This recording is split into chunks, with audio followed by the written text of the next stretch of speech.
Hi. Was like, holy crap, could it be she's actually on time? This is fantastic. Well, I did have to move the time so I could be on time, Yeah, but no, not at yes. all. I was kidding, of course. I just, occasionally there's like that you wait and you wait and you wait and you wait, and you're like, Yeah. all right, I guess they're not coming, but they are coming. Blaine, thank you for taking the time here to join us in Vancouver, Canada. Have you been to Vancouver? I have, but it's been a number of years. I think the last time I was there would have been like 10 years ago. Oh yeah. hmm Where are you based out of? I'm in Austin, Texas. Oh, nice. Yeah. Have you been? No, I've never been to Austin, but been to Texas. hmm Yeah. Austin's Um, a little different than the rest of Texas. how so? Um, It's, well, I mean, they call it like the blue dot in the Red Sea as one example. It's just Mm, much more liberal and progressive, whereas the rest of Texas is pretty conservative. yeah. And it's more of a city. I mean, obviously Dallas and Houston are cities as well, but most of Texas is very rural. It seems like a lot of people in the States move there too, like to get away from where they're from. Is that true? Yeah, a lot of people moved here during the pandemic. That's actually when I moved here as well.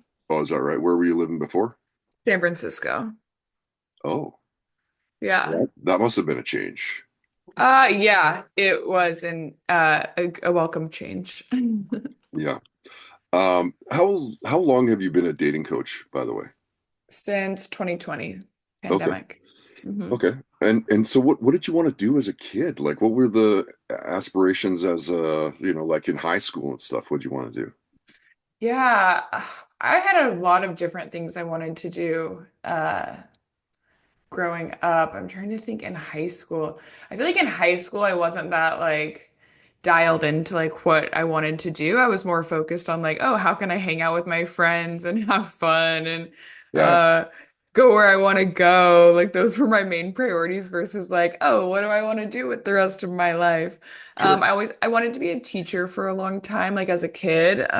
For sure. That was my mom was a teacher and I always really liked school and my teachers. So that was definitely up there. And then I studied Latin American studies and business in college. So I wasn't sure what I wanted to do with that. I just found it really interesting. Hmm.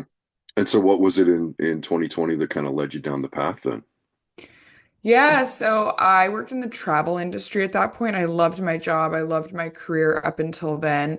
I did high-end luxury travel planning, so I booked comprehensive trips for people all over the world. But when COVID hit, obviously nobody was traveling. Sure. So Yeah.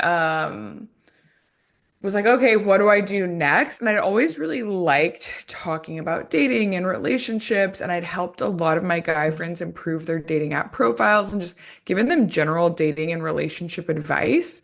So at that point, my boyfriend at the time, who's now my husband, was like, you're always giving this advice. What if you put it into a course so you could give it to more people at once? And I was like, oh, that's an interesting idea. And at the time, it was kind of just like, oh, maybe this is something I'll do until like travel comes back. And Mhm. then it turns out a lot of guys need dating advice. It turned out to be a good business venture. And so I doubled down on it and I've been doing it full time since 2020.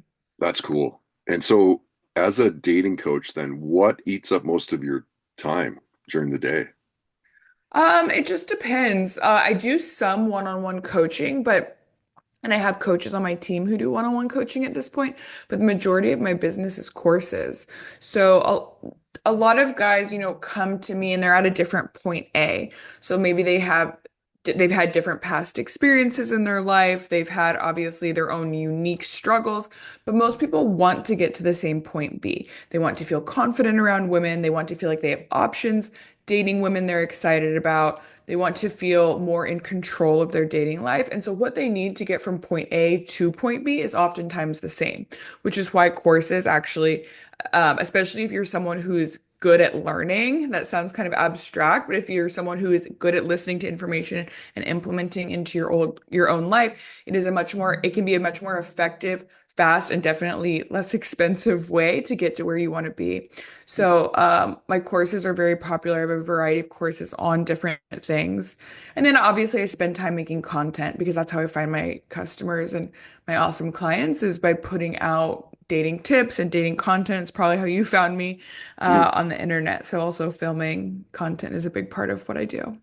yeah, yeah. And how do you tailor, how do I say this? Like, how do you tailor your advice to different personalities? Because it's not going to ever not one thing's not going to work across the board for guys.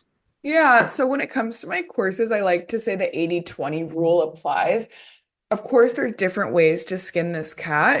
Like, okay, there's not just one sequence of photos in your dating app profile that is going to work for you. There are a variety, but there are general principles, whether it's for your dating app profile or approaching a woman or going on a date, that are going to apply most of the time. And that's the advice I focus on. If you're the type of person who's like, well, like looking for the reason it's not going to work, then, Mm, you know, a course or just get soliciting advice generally probably isn't going to help you. But if you're open to taking advice and saying like, okay, this is probably going to work for me, but it might require some A/B testing or iteration, then I think you'd be surprised like how standardized the advice can be. mm, And then with the caveat, like everyone's a little bit different, every woman's a little bit different, so it might require some nuance and understanding, which is why in my coaching and in my courses, both, yes, we have like formulas and best practices, like I just touched on, but I also am very deliberate to be teaching the fundamentals of the why behind why you're doing what you're doing. If you don't understand the psychology behind why this advice is the advice I'm giving, then it's much harder to A/B test or make tweaks to see what works for you. It's very important that you have that foundation. If you're just blindly saying these lines or doing these things because somebody else told you to, but you don't understand the reason it's supposed to work, then you're probably not going to have as much success. mm, well, that makes sense. And so, what do you think is like the most common mistake that men make in dating? Yeah, there's a few. One of the common mistakes I see with my clients is not being willing to stick their neck out enough. So they oftentimes are operating from a place of fear of rejection or fear of being creepy. And so they aren't actually taking enough risks in their dating life. They aren't putting themselves out there. They aren't trying new things. They aren't approaching enough women. Hmm. And what's the ideal first date, or is Mm. there one? Yeah, so I'm a big fan of a first date being lightweight. It obviously depends on where you met her too. If this is someone you met on a dating app, that is a stranger. And so keeping it really short and really lightweight just to see like as a vibe check Hmm, is what I recommend. And then if it goes great, have a more involved, longer second date. Or even like think about the first date as or like the first time you're meeting as date zero. You're just checking each other out, and then date one is like really the second time you're meeting. So, I th in with that in mind, getting drinks, going to a dive bar, getting tapas, a food truck, even going for a walk or to a cafe, coffee, those all make good first dates, in my opinion. If hmm, it's a setup or you know each other already, so you have a bit more trust that this person is, you're at least going to have a good time meeting. They are who they say they are, that sort of thing.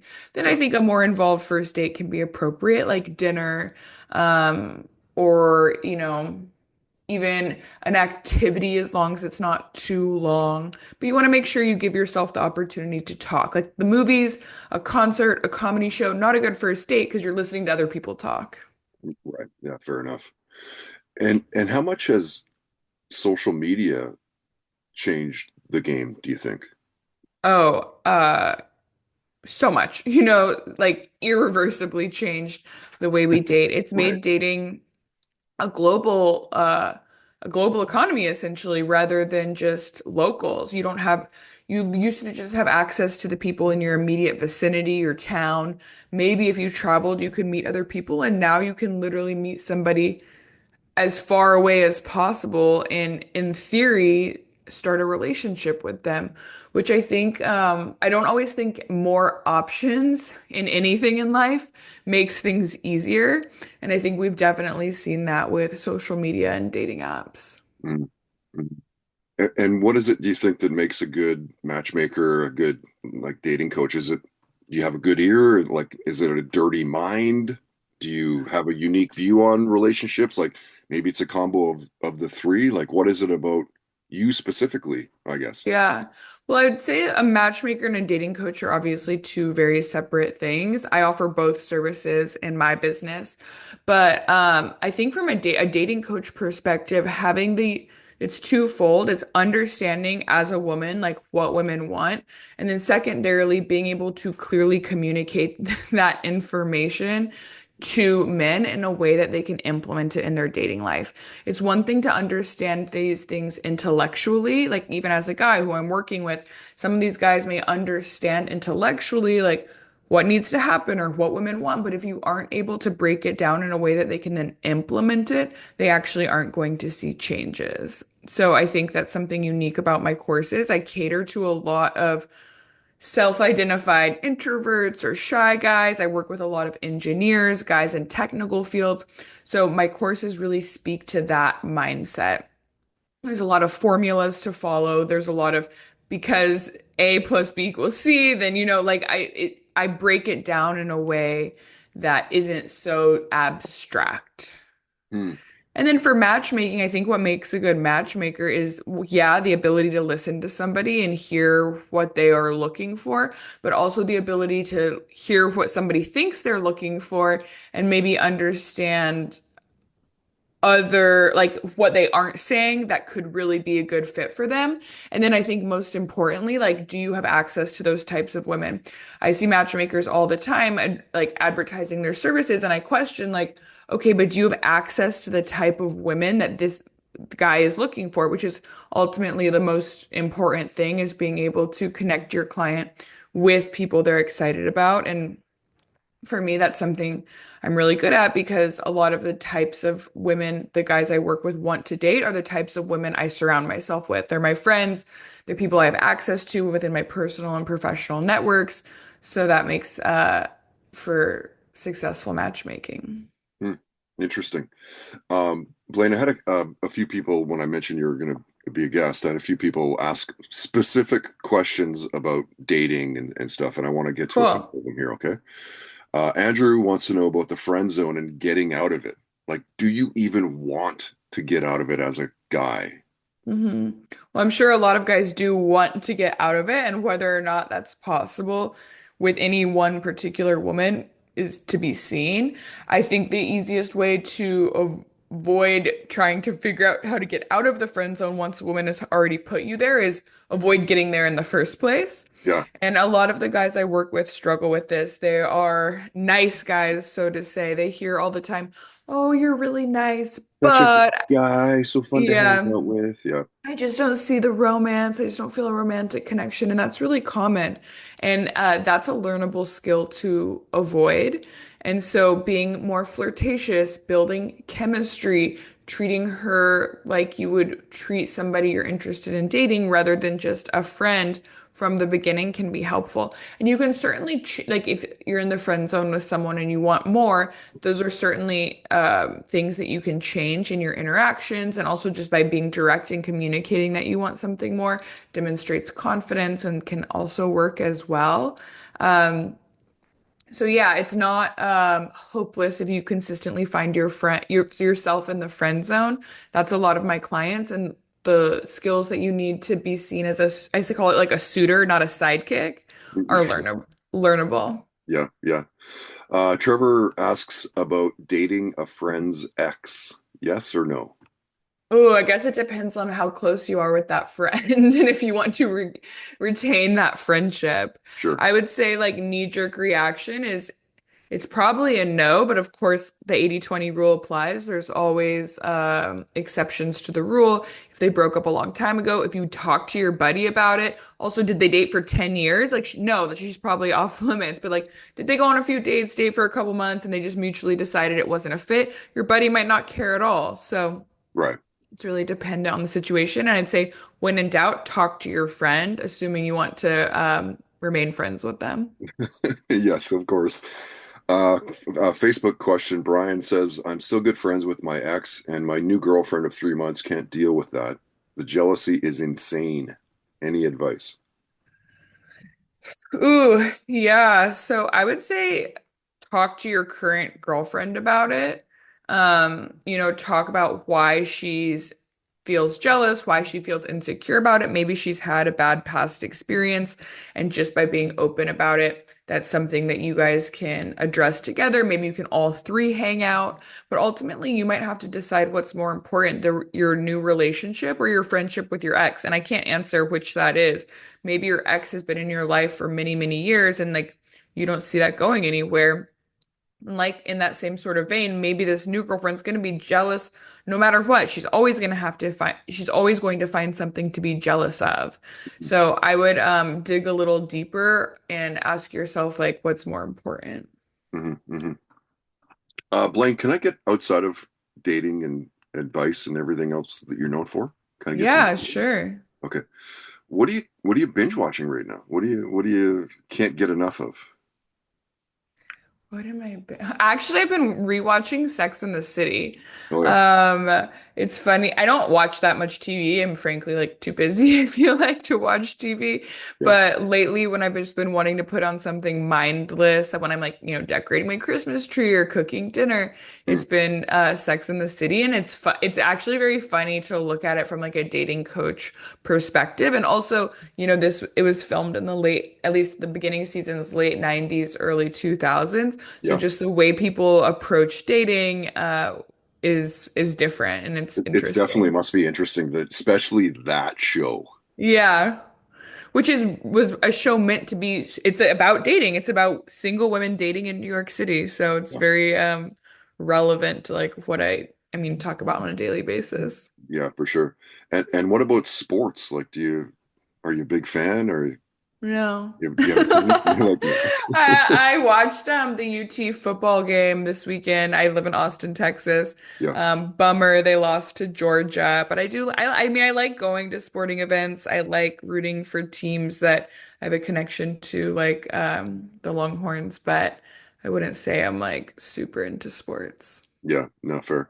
Are you much of a reader? What are you reading I right now? love to read. Yeah. I feel like everything I'm watching and reading is like crap because like when I work all day, it's like all I want to do at night is like, okay, what can I do to turn off my brain? I'm like not reading something that's like intellectually stimulating. I'm reading something that's like gonna put me to sleep. Yeah. So I don't know if you're familiar with the Fourth Wing book saga. Um it's they're fantasy books, but also romance books. But anyway, the author, Rebecca Yarros, just wrote a new book, and that's what my book club is reading. So the Variations by Rebecca Yarros is what my book club is reading. It's definitely targeted towards women. So if guys out there are like, oh, I wonder what women are reading, like it's Rebecca Yarros. Okay. The girls in Okay. my book club are obsessed. And then I'm also reading books about babies because I'm 8 months pregnant. Oh, are you really? Oh, congrats. That's Yeah. great. Oh, that's Thanks. amazing. And this is your first? Yeah. Your life is about to change. I'm sure Yeah. everybody told you that, but like, oh my God, that's so Yeah. exciting. Oh my God. Do you Thank know if it's you. a boy or a girl? Like, do It's you a care? girl. You found out, hey? Yeah, yeah. We didn't. We are like, I think this is probably like one of the last things you find out about, besides Yeah. your death. You don't know, obviously, know when you're going to die, but Yeah. that's Wow, that I don't cool. think I would have the patience to not know. I'd be so curious. It would drive me crazy. How What was many it about kids do wanting you to know? have? Like, you just wanted to like get the room ready and buy clothes and shit, or like, what was it? Yeah, definitely those things and just like who is this? Like Uh, just so curious. And also knowing other people know, like the doctors know, like it's in your sure. file. So that would make me even more like, well, they know I want to know. Yeah, yeah. Oh, that's great. Good for you. What was the music like in your house as a kid growing up? Mm. My dad's really into music. Always was playing music, always had like a massive CD collection. Steely Dan, the Beatles, Bob Marley, like really anything and everything was being played Where'd you grow up? in Arizona, in Okay. Tucson. So you moved around a fair amount then. Yeah, I've lived in New York City, I've lived in San Francisco, and Hmm. then now Austin. Where, And I where, actually lived abroad for a couple years traveling full no way, time. did you really? Wow. Where did you Yeah. live over there? I lived in a new city every month for 2 years. So I went all through South America, Europe, and Asia, Australia. Oh my God. Hmm. That's so fun. Yeah, it was fun. It was a good time. Good Yeah, thing to do. Not that you can't do that sort of thing when you have a family, but I'm really glad I did it, in my 20s before I met my husband. I sure. had a lot of fun. Yeah, yeah. I'll just stick to music, I guess. I want to find out what was your first concert that you went to? The Spice Girls. Okay. What do you remember from that night? I remember being embarrassed that my dad had earplugs in. And I was like, Dad, this music's so good. Why are you wearing earplugs? And now I went to a Taylor Swift concert like a month ago and I was like, oh my God, I need earplugs. It's so loud. Yeah, yeah. That's great. All right, Blaine, I'll ask a couple more and then I'll wrap it up, okay? Cool. Um, it isn't necessarily a question. I like to learn about people and a near-death experience, like a near-death story where you're like, Hmm. "Holy shit, I could have just died there." Have you got Hmm. one? Um, my near-death experience, I like slept through my near-death experience, but I did, I guess it like kind of counts. I was on a flight from Buenos Aires to Bariloche in Argentina, and I was young. I was studying abroad and I'd like stayed up the whole night before and like been out and the flight was at like 6 a.m. Yeah. So I fell asleep immediately. Like I got on the plane, noise canceling headphones on, hood up, sunglasses on, asleep. Woke up at one point, we're in the air, wake up again, and like everyone's getting off the plane. I'm like the last one off. I'm like, oh, okay, I guess we're here, whatever. Long story short, we weren't there. We had not actually left. We had gone up into the air. The landing gears hadn't cycled back up. We'd had to make an emergency landing back in Buenos Aires and in preparation for the emergency landing because they couldn't get the landing gears like they were like stuck in the middle, I guess. Hmm. They had dropped all of the fuel from the airplane into the ocean for in preparation for having to land the plane on its belly. And Oh, then ultimately they did get the land. I think on like the third attempt they got the landing gear down. And I guess like everyone on the airplane was praying and like crying, and I was like asleep the whole time. oh my God. Yeah, that's crazy. All right, last question. It could be the hardest, it could be the easiest. What would Uh-oh. you say is your career highlight so far? Mm. Oh wow. I mean, I feel like I have a lot of career highlights. Can I give you two? Sure. I feel like every time I get an email from a client being like, I got married or I just got engaged, the love of my life, and it is thanks to your class, it's because you helped me make a dating app profile that would attract her, because you gave me the courage to approach her. That is like every single time a career highlight. That's why I do what I do, and it's what makes me so happy. Sure. And then I would say one of my other career highlights was I was on Shark Tank. I don't know if you're familiar Hmm. with it. It's a show in the US. Yeah, Um, and that was it was really, really like anxiety inducing at the time and challenging and took a lot of preparation, but ultimately was really fun and definitely something that I'm glad I had the opportunity to do. yeah. Like, what was that like? Shark Tank is kind of ruthless, is it not? Yeah, I mean it was intense. It's exactly what you see on TV. Like you don't talk to the sharks before or after. Like you're up on this stage. There's like nobody, like everything is blacked out on the sides, but there's a ton of like so many camera people there, sound people, all these people, and you're on this giant stage by yourself, lights shining on you, cameras all around, and then the sharks are just sitting in front of you. So it's definitely anxiety inducing. How But it many was like times did you practice that to yourself in the mirror? oh Like, my God. I mean, a bazillion. yeah, Like your opening intro, because you walk out and you make your pitch so sure. many times. But I was really happy with how it went. Um, I did fumble some of my numbers, like about my business, Yeah, which is just like when you're up there, and it's so funny because afterwards people you like see the comments, they're like, how could she not know this stuff? And it's like you're on the spot, and it's like so, like I said, anxiety like inducing. the pressure of that is insane. Yeah, so your brain is like, at least my brain was like short circuiting, and I'm Yeah, not a numbers person. Like, I love my business and like it's a really good business, but like that's not why I do what I do. I do it like as I mentioned, because I love helping people and I love working with guys. So it's not like I'm sitting here every day, like looking at the bank account, like calculating like what I made. So it's like, yeah, prepared those numbers in advance, but I truly wasn't even thinking about them. So when I went up there, it was challenging. No kidding, huh? Awesome. Well, thanks, Blaine. Thank you for taking some time with us this morning. You are dating by Blaine on Instagram. Is that the Yep. best place for people to follow along, do you think? Yeah, follow me on Instagram. I'm on all social media, dating by Blaine or datingbyblaine.com if you want to get in touch and talk about coaching or matchmaking. Great. Okay. Well, thanks. I'll tag you when we're chucking the stuff around online and have a great day. Good to see you. Thank Thanks, you. I appreciate it. Thank Okay. you.